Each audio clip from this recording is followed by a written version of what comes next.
कहानी की शुरुआत में हमें दिखाया जाता है कि मारो नाम का एक बाइकर किले की तरफ जा रहा होता है। जैसे ही मारो वहां पहुंचता है, सामने से 5 लोगों का एक ग्रुप आता है। मारो उनसे कहता है कि क्या वो बच्चा तुम्हारे पास है? तब ग्रुप का लीडर कहता है कि हाँ, वो यहीं पर है। तब मारो कहता है कि उसको जल्दी से किसी सुरक्षित जगह ले जाना होगा क्योंकि यहाँ पर उसकी जान को खतरा है। लेकिन सामने वाला आदमी कहता है कि ऐसा कुछ भी नहीं है और मैं किसी पर भी भरोसा नहीं कर सकता। वो दोनों बात कर ही रहे थे कि इतने में सैनिकों का एक ग्रुप किले पर हमला कर देता है और को मारना शुरू कर देता है। इस ग्रुप का लीडर रे कैरियन है, जो गैर कानूनी हथियार बेचने वाला आदमी है और अपने लोगों के साथ उस लड़के को ढूंढने आया है। उधर डैनी अपनी माँ नादिया के साथ वहाँ से भागने की कोशिश कर रहा होता है। तभी मारो वहाँ पहुँच जाता है और नादिया को अपने साथ चलने के लिए कहता है, लेकिन नादिया उस पर भरोसा नहीं करती और एक दरवाजे से निकलकर किले में एक गाड़ी ढूंढ लेती है और डैनी के साथ वहाँ से भाग जाती है। मारो भी अपनी मोटरसाइकिल से उनके पीछे निकल पड़ता है, लेकिन कैरियन और उसके आदमी भी उनके पीछे आ जाते हैं। तभी एक आदमी अपनी बंदूक निकालता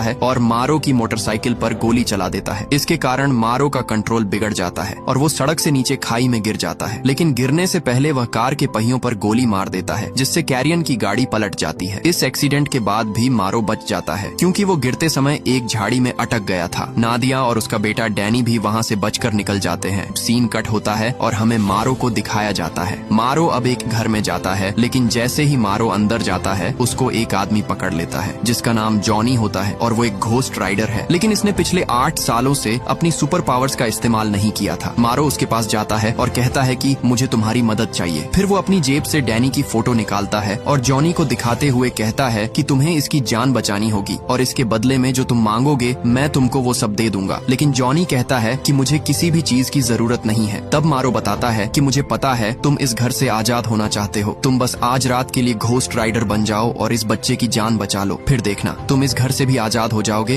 और तुम्हें घोस्ट राइडर भी नहीं बनना पड़ेगा। ये सुनते ही जॉनी खुशी खुशी मारो की बात मान लेता है और जब रात होती है तो वह झारोस को बुलाने की कोशिश करता है। आखिर में वह आत्मा सामने आ जाती है और उसे घोस्ट राइडर में बदल देती है। फिर मारो जलती हुई मोटरसाइकिल पर बहुत तेज निकल पड़ता है। उसे जल्दी करनी होती है क्योंकि उसी समय नादिया और उसका बेटा सड़क पर होते हैं और कैरियन और उसके आदमी उनका पीछा कर रहे होते हैं। ये समझकर कि अब बचने का कोई रास्ता नहीं है, नादिया एक सुनसान जगह पर गाड़ी रोक देती है और अपनी बंदूक निकाल लेती है। लेकिन बुरा आदमी आसानी से उसके सामने हार मानने जैसा दिखाता है। नादिया उससे डैनी की जान छोड़ देने की भीख मांगती है, लेकिन उस आदमी को लड़के की कोई परवाह नहीं होती और वह उसकी माँ को उसके सामने मारने का इरादा रखता है। कैरियन फिर अपनी बंदूक नादिया के सिर पर तान देता है, लेकिन इससे पहले कि वह गोली चला सके, एक जलती हुई मोटरसाइकिल हवा में उड़ती हुई आती है और उनके पास आकर गिरती है। उस पर एक बाइकर होता है जिसके सिर पर जलती हुई खोपड़ी होती है और उसके कपड़े आग से काले हो चुके होते हैं। उसे देखकर कैरियन अपने सैनिकों को उसे मारने का आदेश देता है, लेकिन गोलियां घोस्ट राइडर को नहीं लगती। वह अपनी जलती हुई चेन से एक बंदूक वाले आदमी को पकड़ लेता है और उसे पूरी तरह खत्म कर देता है। दूसरा बंदूक वाला बाइकर पर गोली चलाने की कोशिश करता है, लेकिन झारोस आसानी से गोलियों से बच जाता है और अपनी सबसे ताकतवर ताकत पेनेंस स्टेयर का इस्तेमाल करता है। घोस्ट राइडर अपने दुश्मनों की आत्माओं को जला देता है और उनके सारे पाप उन्हीं को महसूस करा देता है। यह देखकर कि उसने अपने दुश्मन को कम समझ लिया था, कैरियन और उसके आदमी ग्रेनेड निकाल लेते हैं और बाइकर पर गोलियां चलाने लगते हैं। यह हमला काम कर जाता है और घोस्ट राइडर दूर जा गिरता है, जिससे बुरा आदमी डैनी को पकड़कर भागने का मौका पा जाता है। अगले दिन कैरियन अपने बॉस से संपर्क करता है, जो कोई और नहीं बल्कि वही दानव है जिसने जॉनी के साथ समझौता किया था। वह उसे चेतावनी देता है कि वह इस काम की कीमत बढ़ा देगा क्योंकि उसे उम्मीद नहीं थी कि उसे एक जलती हुई आत्मा वाले बाइकर से लड़ना पड़ेगा। रोआर को जल्दी ही समझ आ जाता है कि वह किसके बारे में बात कर रहा है और वह डैनी से बात करने के लिए कहता है। फोन पर जैसे ही लड़का लाइन पर आता है, दानव एक जादू करता है जिससे लड़के को ट्रेस करना नामुमकिन हो जाता है। फिर वह कहता है कि कैरियन डैनी को उसके पास लेकर आए। इसी बीच जॉनी ब्लेज एक अस्पताल के बिस्तर पर जागता है और एक नर्स उसकी देखभाल कर रही होती है, लेकिन मौका मिलते ही वह एक अलमारी से दवाइयाँ चुरा लेता है, अपने कपड़े उठाता है और अस्पताल से भाग जाता है। अस्पताल में उसकी मुलाकात नादिया से होती है। वह उससे बात करने की कोशिश करता है, लेकिन नादिया जॉनी के सिर पर बंदूक तान देती है और पूछती है कि वह उसका पीछा क्यों कर रहा है। जॉनी बताता है कि उसने डैनी को बचाने के लिए मारो के साथ एक सौदा किया था। अब जब वह लड़के की मौजूदगी महसूस नहीं कर पा रहा है तो उसे नादिया की मदद चाहिए। नादिया यह बात मान लेती है और दोनों एक पिकअप ट्रक में जॉनी की मोटरसाइकिल रखकर निकल पड़ते हैं। रास्ते में नादिया बताती है कि कई साल पहले कैरियन उसका प्रेमी था, लेकिन एक दिन जब उसने उसे छोड़ने की कोशिश की तो उसने उसे एक बिल्डिंग से नीचे फेंक दिया। वह मुश्किल से बच पाई। तभी उसे आरओआर मिला, जिसने उसे वही पैक्ट दिया जैसा उसने जॉनी को दिया था। आरओआर ने उसकी जान बचा ली, लेकिन बदले में उसे डैनी को जन्म देना पड़ा, जो असल में एंटी क्राइस्ट है। उधर डैनी अभी भी कैरियन की पकड़ में है और उसे कार से उसके पिता के पास ले जाया जा रहा है, लेकिन अचानक लड़का अपनी सीट से उठकर स्टीयरिंग पकड़ लेता है। कैरियन उसे रोकने की कोशिश करता है, लेकिन सड़क पर ध्यान न देने की वजह से कार एक दीवार से टकराकर सड़क के बीच पलट जाती है। इससे डैनी भाग निकलता है, लेकिन कैरियन और उसके आदमी उसका पीछा करने लगते हैं। दुर्भाग्य से भागते समय लड़के का पैर मुड़ जाता है और वह फिर से बुरे आदमी के हाथ लग जाता है। कुछ देर बाद उन्हें एक जवान जोड़ा अपनी वैन में कैंपिंग करता हुआ मिलता है, लेकिन कैरियन उन दोनों को मार देता है और डैनी को पीछे वाली सीट पर बांधकर फिर सड़क पर निकल जाता है। दूसरी तरफ नादिया फैसला करती है कि वह कैरियन के एक दोस्त के अड्डे पर जाकर उसका पता लगाएगी। जब वे वहां पहुंचते हैं तो नादिया और जॉनी उस आदमी के सामने हार मान लेते हैं, लेकिन तभी जॉनी को महसूस होने लगता है कि झारोस फिर से बाहर आना चाहता है। जॉनी जानता है कि यह आत्मा सिर्फ अपराधियों को ही नहीं बल्कि नादिया को भी नुकसान पहुंचा सकती है, इसलिए वह इस श्राप को जितना हो सके काबू में रखने की कोशिश करता है। इस अंदरूनी लड़ाई के बीच जॉनी कैरियन के बारे में पूछता है। वह आदमी बताता है कि शायद कैरियन एक पुरानी खदान में गया है। नादिया इस जगह को पहचानती है और वहां जाने का फैसला करती है, लेकिन जॉनी अपनी मोटरसाइकिल से पहले ही निकल जाता है क्योंकि अब वह जारोस को खदान में बाहर आने से रोक नहीं सकता। उधर कैरियन एक हथियार बेचने वाले आदमी से बात कर रहा होता है ताकि वह घोस्ट राइडर को रोकने के लिए भारी हथियार खरीद सके। कुछ ही देर बाद नादिया वहां पहुंचती है और एक गोदाम के अंदर डैनी को बंधा हुआ पाती है। वह अपने बेटे को खोलने में कामयाब हो जाती है, लेकिन जैसे ही वे वहां से निकलने वाले होते हैं कैरियन का एक आदमी आकर नादिया को जमीन पर गिरा देता है। वह बंदूक निकालता है और डैनी की मां को गोली मारने ही वाला होता है, लेकिन तभी उसे एक मोटरसाइकिल के इंजन की तेज आवाज सुनाई देती है। नादिया इस मौके का फायदा उठाती है, अपने कपड़ों में छिपी बंदूक निकालती है और गोदाम के बाहर खड़े उस आदमी को गोली मार देती है। कैरियन को भी इंजन की आवाज सुनाई देती है और उसे समझ आ जाता है कि घोस्ट राइडर पास आ रहा है। फिर वह एक बाजूका उठाता है और एक हीट गाइडेड मिसाइल दाग देता है जो बाइकर की आग को पहचानते हुए उसकी तरफ उड़ती है और सीधे उसे जा लगती है। कैरियन अपनी जीत का जश्न मनाने लगता है, लेकिन जब वह पास से देखता है तो उसे घोस्ट राइडर दूर से घूरता हुआ दिखाई देता है। जारोस अपनी चेन को नरक की आग से ताकत देता है और कैरियन के आदमियों को एक एक करके मारना शुरू कर देता है। उनमें से एक आदमी अपनी बंदूक निकालता है और घोस्ट राइडर पर गोली चलाता है, लेकिन वह सारी गोलियां निगल लेता है। फिर बाइकर सीधे कैरियन की तरफ दौड़ता है। कैरियन किसी तरह अपनी बाजूका को दोबारा लोड कर लेता है और उस पर एक और मिसाइल दाग देता है। एक बार फिर धमाके से बाइकर को जोर का झटका लगता है और उसकी आग कम होने लगती है। फिर भी वह हार नहीं मानता। वह एक बड़ी खनन मशीन उठाता है, उसे आग से ढक देता है और उसे एक ताकतवर आग वाली मशीन में बदल देता है। इसके बाद बाइकर पूरी जगह को तबाह करना शुरू कर देता है और जो भी उसके सामने आता है उसे खत्म कर देता है। उसी समय कैरियन देखता है कि नादिया डैनी को लेकर भाग रही है, लेकिन जैसे ही वह उन पर बंदूक तानता है बाइकर मशीन से बाहर निकलता है, उसे अपनी चेन से खींचकर बाहर निकालता है और उसे खत्म करने की तैयारी करता है, लेकिन वह रुक जाता है जब उसे दिखता है कि डैनी और उसकी माँ वहाँ से भाग चुके हैं। फिर वह अपनी मोटरसाइकिल पर बैठता है और उनके पीछे निकल पड़ता है। कुछ ही सेकंड में बाइकर उनका पीछा कर लेता है और नादिया को कार से बाहर निकालने के बाद वह पेन एंड स्टेयर का इस्तेमाल करने की कोशिश करता है और उसे घूरता है। उसी समय डैनी गाड़ी से बाहर निकलता है और बाइकर को आदेश देता है कि वह उसे तुरंत छोड़ दे। अजीब तरीके से वह उसकी बात मानने पर मजबूर हो जाता है और लड़के की तरफ बढ़ता है, लेकिन जैसे ही वह डैनी के पास पहुंचता है जारोस की आत्मा कमजोर होने लगती है जब तक कि वह फिर से जॉनी ब्लेज नहीं बन जाता। एक और दिन बीत जाता है और खदान अब घोस्ट राइडर की वजह से पूरी तरह तबाह हो चुकी होती है। रोआर वहां पहुंचता है और कैरियन को मलबे के नीचे दबा हुआ पाता है जो मरने ही वाला होता है, लेकिन क्योंकि उसे अभी भी उसकी जरूरत है रोआर उसे एक और मौका देता है और अपनी ताकत से उसे फिर से जिंदा कर देता है। कैरियन फिर से जिंदा हो जाता है, उसकी त्वचा पीली हो जाती है और उसके बाल सफेद हो जाते हैं, लेकिन अब उसके पास नई ताकतें होती हैं, जैसे बहुत ज्यादा ताकत और जिस चीज को वह छूता है उसे नष्ट करने की शक्ति। वह पास खड़ी एम्बुलेंस में मौजूद एक नर्स पर अपनी ताकत आजमाने का फैसला करता है और अपने हाथ के एक स्पर्श से ही वह उस इंसान को पूरी तरह खत्म कर देता है। इसके बाद रोआर उसे डैनी को ढूंढने का आदेश देता है जो अब जॉनी और नादिया के साथ सड़क पर है। तीनों को उम्मीद है कि वे उसे ढूंढ लेंगे। कुछ ही देर बाद मारो उनसे मिलता है। वह उन्हें अपनी मोटरसाइकिल पर बिठाकर ले जाता है। रास्ते में जॉनी मौका देखकर अपने मोटरसाइकिल स्टंट दिखाता है और डैनी को भी पीछे बिठाकर चलाता है। मस्ती के इस पल के बावजूद उन्हें जल्दी करनी होगी क्योंकि कैरियन अब ब्लैकआउट में बदल चुका है और उनके करीब आ रहा है। घंटों की यात्रा के बाद चारों आखिरकार मारो के गुप्त ठिकाने पर पहुंचते हैं जहां उसके बाकी लोग छिपे हुए हैं। वहां उनकी मुलाकात मेथोडियस से होती है जो एक साधु है और नादिया और डैनी की रक्षा करने का वादा करता है ताकि भविष्यवाणी सच न हो। लेकिन जॉनी को दूसरा रास्ता अपनाना होगा क्योंकि मारो के वादे के अनुसार वह जारोस की आत्मा को उसके शरीर से बाहर निकाल देगा। डैनी इस फैसले से सहमत नहीं होता, लेकिन जॉनी कहता है कि उसे यह करना ही होगा क्योंकि उसका श्राप लड़के और नादिया की जान को खतरे में डाल सकता है। फिर बाइकर मारो के साथ जाता है जो उसे एक गुफा में ले जाता है जहाँ शराब की बहुत बड़ी संख्या रखी हुई है। वहीं उस श्राप को हटाने का अनुष्ठान होगा। लेकिन उससे पहले जॉनी जानना चाहता है कि उसके शरीर में रहने वाली बदले की आत्मा क्या है। मारो समझाता है कि झारोस कभी न्याय का देवदूत था, लेकिन बाद में वह अंधेरे के असर में आ गया और पाप करने वालों को सजा देने लगा। तब जॉनी सोचता है कि क्या झारोस को अपने अंदर रखकर उसे फिर से एक अच्छा देवदूत बनाया जा सकता है। मारो को लगता है कि यह संभव है, लेकिन जॉनी पीछे हट जाता है और अपने श्राप से छुटकारा पाने के फैसले पर आगे बढ़ने का फैसला करता है। आखिर में मारो उसे चेतावनी देता है कि उसे अपने सबसे बड़े पाप के लिए पछतावा करना होगा। फिर जॉनी बताता है कि उसने ROR के साथ समझौता क्यों किया था। उसने यह फैसला अपने स्वार्थ में लिया था क्योंकि वह अपने पिता को जिंदा रखना चाहता था, जबकि उसे पता था कि उनका समय खत्म हो चुका है। तब से वह घोस्ट राइडर बनने और अपने हाथों हुए नुकसान के लिए खुद को दोषी महसूस करता है। इस सच्चे पछतावे के साथ जॉनी अनुष्ठान के लिए तैयार हो जाता है और मारो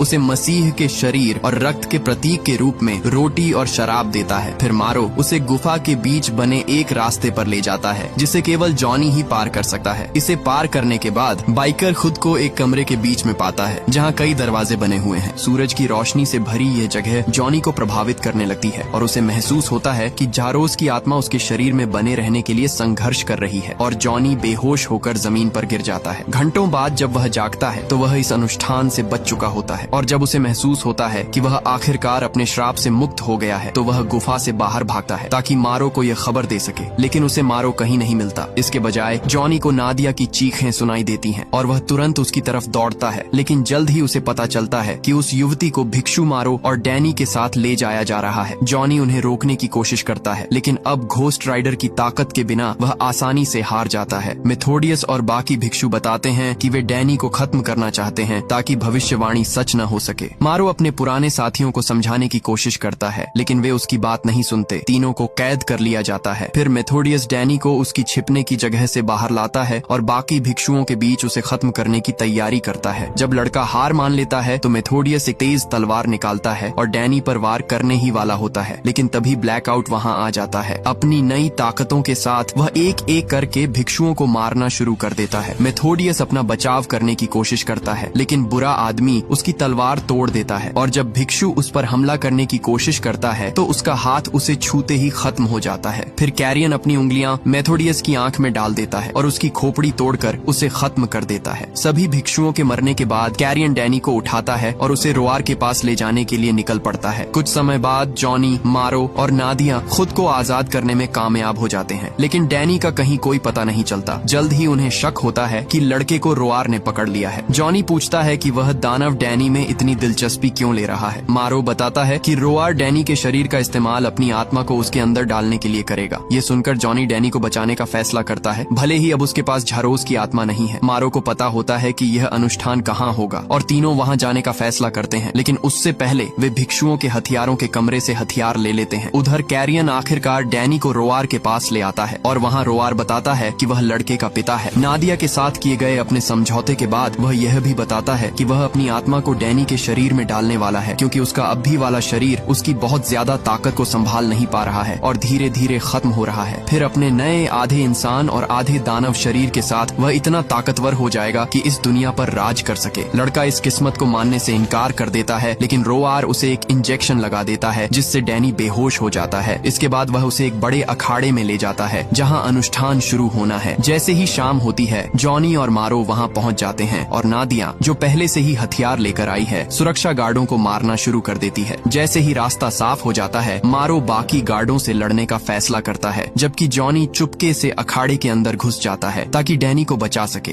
दोनों अपनी योजना के अनुसार काम करते हैं और बाइकर आखिरकार लड़के तक पहुंच जाता है, लेकिन उसी समय रोआर की आत्मा का असर डैनी पर शुरू होने लगता है। तभी मारो राक्षस के आदमियों के बीच आ जाता है और अपनी बंदूक से उन सब पर गोली चलाने लगता है। इससे रोआर का ध्यान उसकी तरफ चला जाता है और जॉनी को पास आने का मौका मिल जाता है। वह खलनायक के चेहरे पर मुक्का मारता है और डैनी को वापस लेने की कोशिश करता है, लेकिन लड़का पहले से ही दानव की ताकत के असर में होता है। मुक्के से संभलने के बाद वह जॉनी को धक्का देकर दूर कर देता है। उधर हालत और खराब हो जाती है जब मारो का सामना ब्लैकआउट से हो जाता है। ब्लैकआउट उसका हाथ पकड़ लेता है और अपनी ताकत से उसके शरीर को नष्ट करने लगता है। मारो विरोध करने की कोशिश करता है, लेकिन जब उसे समझ आ जाता है कि अब कुछ नहीं हो सका तो वह अपनी बची हुई ताकत से कैरियन को सिर से जोरदार टक्कर मारता है, जिससे वह धूल में बदल जाता है। इस वार के बाद जॉनी अब अकेला रह जाता है अपनी ताकतों के बिना, और ब्लैकआउट अपनी खतरनाक शक्ति से उसे खत्म करने की कोशिश करने लगता है। तभी डैनी सबके सामने खड़ा हो जाता है और आगे बढ़ता है। जॉनी लड़के को होश में लाने की कोशिश करता है, लेकिन डैनी अब अनुष्ठान के असर से जाग चुका होता है और उसे समझ आ जाता है कि रोआर का बेटा होने की वजह से उसके पास भी अपने पिता जैसी ताकत है। फिर वह जॉनी की तरफ दौड़ता है और अपने मुंह से आग का एक गोला छोड़ता है, जिससे झारोस की आत्मा फिर से जॉनी के शरीर में वापस आ जाती है। इसके साथ ही घोस्ट राइडर फिर से प्रकट हो जाता है और अपनी जलती हुई चेन से अपने आसपास खड़े सभी लोगों को खत्म कर देता है। फिर रोअर डैनी को उठा लेता है, जो झारोस की आत्मा वापस जाने के बाद बेहोश हो चुका होता है, और उसे कैरियन और उसके आदमियों के साथ लेकर भाग जाता है। लेकिन घोस्ट राइडर अपनी मोटरसाइकिल बुलाता है और तुरंत उनका पीछा करना शुरू कर देता है। रोआर के आदमी उसे रोकने के लिए एक गाड़ी पर लगे ग्रेनेड लॉन्चर का इस्तेमाल करते हैं, लेकिन बाइकर एक ट्रक पर कब्जा कर लेता है और अपनी ताकत से उसे आग से भरी गाड़ी में बदल देता है। फिर बाइकर गाड़ियों से टकराने लगता है और उन्हें सड़क से नीचे गिरा देता है। तभी नादिया भी एक गाड़ी चलाकर वहां पहुंचती है और घोस्ट राइडर की मदद करने लगती है ताकि डैनी को बचाया जा सके। लेकिन तभी कैरियन उसकी कार के बोनट पर कूद जाता है और सिर्फ एक उंगली से विंडशील्ड तोड़ देता है और उस पर हमला करने की कोशिश करता है। यह देखकर बाइकर अपनी चेन से खलनायक को नीचे खींच लेता है और दोनों ट्रक के ऊपर एक दूसरे से लड़ने लगते हैं। ब्लैकआउट अपनी शक्ति से उसे नष्ट करने की कोशिश करता है। बाइकर उसका सामना करता है और दोनों वापस नादिया की कार में कूद जाते हैं। मुकों और लातों के बीच कैरियन लड़ाई में भारी पड़ने लगता है और जॉनी की गर्दन पकड़कर दबा देता है, जिससे उसकी आग और भी कम होने लगती है। लेकिन तभी वह खुद को संभाल लेता है और अपनी पेनेंस स्टेयर का इस्तेमाल करके कैरियन की आत्मा को जला देता है। बुरा आदमी इस ताकत का विरोध नहीं कर पाता, इसलिए घोस्ट राइडर उसे सड़क पर फेंक देता है। कैरियन का शरीर नादिया की कार के नीचे आकर कुचल जाता है। अब सिर्फ रोआर बचा है, इसलिए बाइकर अपनी मोटरसाइकिल बुलाता है और अपने सबसे बड़े दुश्मन की तरफ तेजी से बढ़ता है। आखिरकार जब वह उसके पास पहुंच जाता है तो वह अपनी चेन कार के एग्जॉस्ट पाइप में फेंक देता है और उसे जोर से खींचता है, जिससे रोआर की गाड़ी सड़क से नीचे गिर जाती है। भयानक टक्कर से घायल दानव खुद को घसीटे हुए भागने की कोशिश करता है, लेकिन घोस्ट राइडर उसे जाने नहीं देना चाहता। इसीलिए वह अपनी चेन से रोआर को हवा में उछालता है और उसे जमीन पर जोर से पटक देता है, जिससे वह वापस नरक की गहराइयों में चला जाता है। दुश्मन को हराने के बाद झारोस खुश होता है, लेकिन तभी उसे नादिया की चीख सुनाई देती है। डैनी कार में था और वह भी इस हादसे में फंस गया था। यह देखकर पहली बार बदले की आत्मा को अपराध बोध महसूस होता है और वह लड़के की मदद करने की कोशिश करता है। वह कार से अभी भी बेहोश पड़े डैनी को बाहर निकालता है और उसे उसकी माँ के पास वापस ले आता है। कुछ ही देर बाद जॉनी फिर अपने सामान्य रूप में वापस आ जाता है, लेकिन उसे एहसास होता है कि जरोस ने अपना असली रूप फिर से पा लिया है और यह जॉनी के हाथ पर नीली लपटों के रूप में दिखाई देता है। फिर जॉनी इस नई ताकत का इस्तेमाल डैनी को वापस होश में लाने के लिए करता है और लड़का जाग जाता है। अब वह रोआर से भी मुक्त हो चुका है और उस भयानक भविष्यवाणी से भी आजाद हो चुका है। जॉनी की वजह से नादिया और उसका बेटा आखिरकार शांति से जी सकते हैं। जॉनी ब्लेज झारोस की आत्मा को स्वीकार कर लेता है, जो अब फिर से न्याय के देवदूत के रूप में वापस आ चुकी है और नीली लपटों के साथ अपनी ताकत दिखाती है। इस तरह दोनों अभी भी एक साथ हैं, उस योद्धा के रूप में जिसे घोस्ट राइडर कहा जाता है। तो आपको यह film Ghost Rider Spirit of Vengeance कैसी लगी, नीचे कमेंट में जरूर बताइए। और अगर आपको वीडियो पसंद आया हो तो लाइक करें और ऐसे ही और कहानियों के लिए चैनल को सब्सक्राइब करें। मिलते हैं अगली वीडियो में।